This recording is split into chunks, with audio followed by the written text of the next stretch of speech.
The American Secretary of State landed in Doha for this key moment, maybe the beginning of the end of decades of conflict in Afghanistan.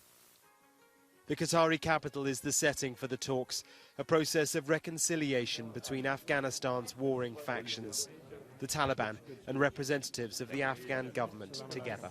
We've come to this country to achieve a dignified and lasting peace with goodwill and good intention to stop the 40 years of bloodshed and achieve countrywide lasting peace.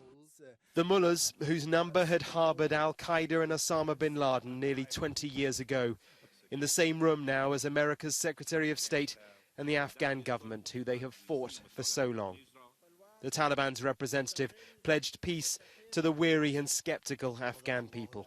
We want to give them this assurance that with full honesty we continue the Afghan peace negotiation and we will try for peace and tranquility. We will pave the ground in Afghanistan. There have been huge compromises to get to this point, including controversial prisoner releases. Until just a few days ago, the Taliban were still demanding that more of their fighters be released. We welcome the Taliban commitment not to host international terrorist groups, including al-Qaeda, nor to allow them to use Afghan territory to train, recruit, or to fundraise.